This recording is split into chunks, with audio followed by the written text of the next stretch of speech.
আসসালামু আলাইকুম। আমন্ত্রণ রইলো আজকের রেসিপিটি দেখার জন্য। আশা করছি কাছে দূরে সবাই অনেক বেশি ভালো আছেন। তেল ছাড়া এবং রোদে দেওয়ার ঝামেলা ছাড়া মিষ্টি ধরনের একটা আচার তৈরি করব। আশা করছি অনেক বেশি মজা লাগবে এই আচারটা। যদি এইভাবে করে তৈরি করতে পারেন এবং রেসিপিটি ভালো লাগলে লাইক, কমেন্ট আর শেয়ার করে পাশে থাকতে পারেন এবং চ্যানেলটাকে সাবস্ক্রাইব করে নিতে পারেন। খুবই কম উপকরণে এই আচারটা তৈরি করে নেওয়া যায় এবং এই আচারটা তৈরি করলে একটু বেশি করে তৈরি করবেন, কারণ এতটাই টেস্টি এই আচারটা এক বসাতেই অনেকগুলো আচার খেয়ে নেওয়া যাবে। ছোট থেকে বড় সবাই অনেক বেশি পছন্দ করবে। এজন্য আমি আম ঠিক এরকম স্লাইস করে কেটে নিয়েছি। প্রথমে স্কিনটা ফেলে দিয়ে মাঝখানে গোল গোল অংশ করে কেটে নিয়েছি। খুব বেশি মোটাও করা যাবে না বা খুব বেশি পাতলাও করা যাবে না।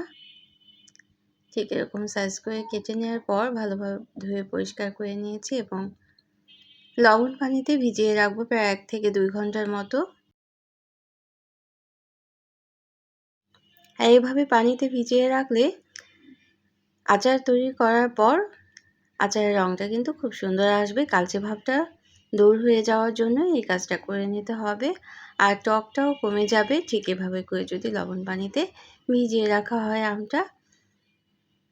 তো 1 থেকে 2 ঘন্টা ভিজিয়ে রাখার পর আমটা উঠিয়ে নিয়েছি এবং স্ট্রেন করে নেওয়ার পর কিছুটা সময় শুকিয়ে নিতে হবে। খুব বেশি কড়কড়া করে শুকানোর কিন্তু কোনো দরকার নেই।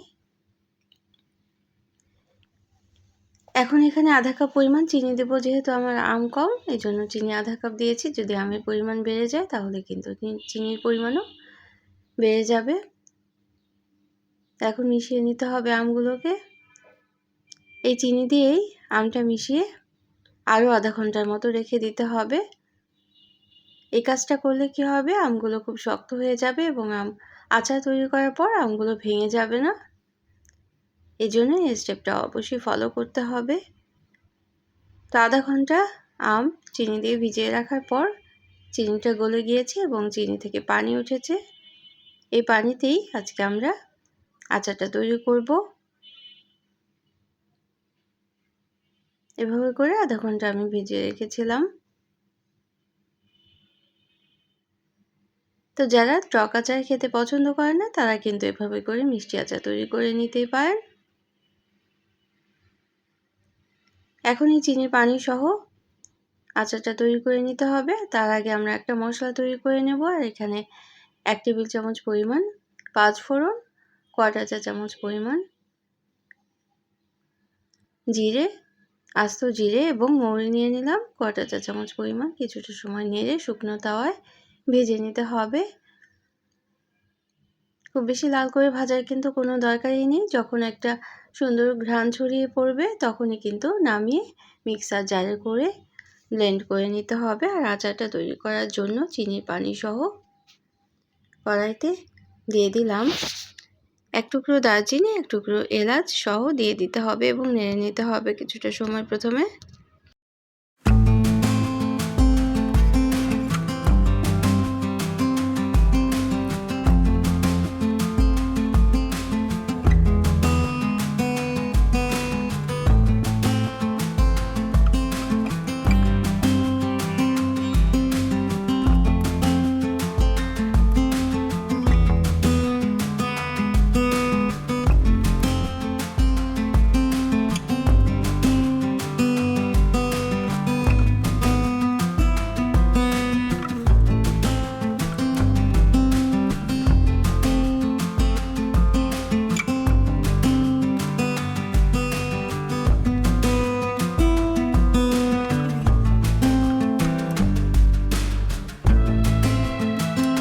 তো চিনির পানি সহ এভাবে লো মিডিয়াম আঁচে আচারটা রান্না করে নিতে হবে বা তৈরি করে নিতে হবে। নাড়তে নাড়তে দেখা যাবে আমগুলো কিন্তু কালারটা চেঞ্জ হয়ে গিয়েছে এবং আমটা সিদ্ধ হয়ে যাবে, আমটা নরম হয়ে যাবে অনেকটাই।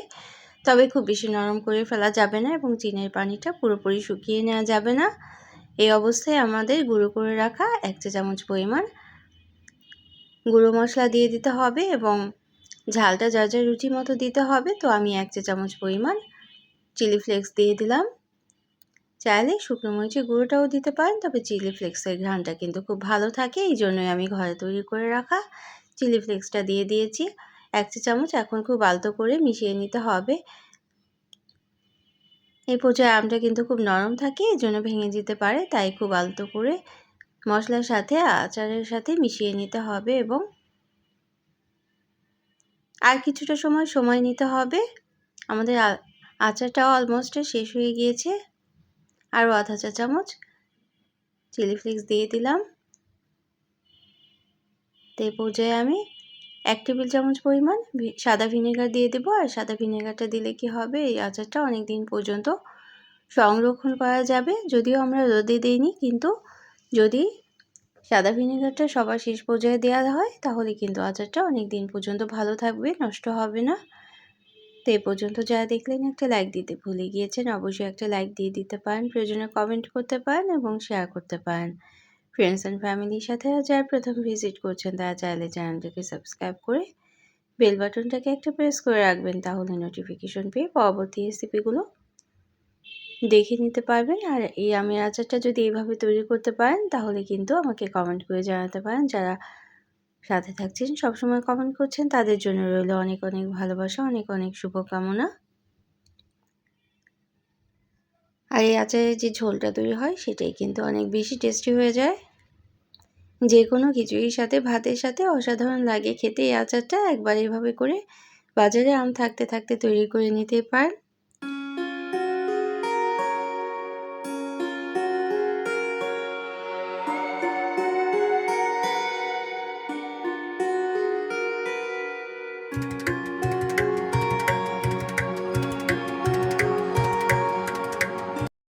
তো এভাবে করে একটা প্লেটে আমি প্রথমে ছড়িয়ে দেব এবং ঠান্ডা হওয়ার পর একটা এয়ারটাইট বয়ামে করে সংরক্ষণ করে রাখবো। তবে যেহেতু আমরা কম তৈরি করেছি, এটা কিন্তু খুবই তাড়াতাড়ি শেষ হয়ে যাবে এবং বেশি করে তৈরি করলে ঠান্ডা হওয়ার পর অবশ্যই এয়ারটাইট একটা বয়ামে করে সংরক্ষণ করতে পারেন মাসের পর মাস। তো ফেসবুক থেকে দেখলে অবশ্যই কিন্তু পেজটাকে ফলো করে রাখতে পারেন এবং অন্য কোনো দিনে অন্য কোনো রেসিপি নিয়ে আসবো। সে পর্যন্ত সবাই অনেক বেশি ভালো থাকবেন এবং আমরা সবাই সবার জন্য দোয়া করতে পারি। এবং আমার চ্যানেলে আরও আচারের রেসিপি আছে, চাইলে সেগুলোও দেখে নিতে পারেন। Thanks for watching. Allah Hafiz.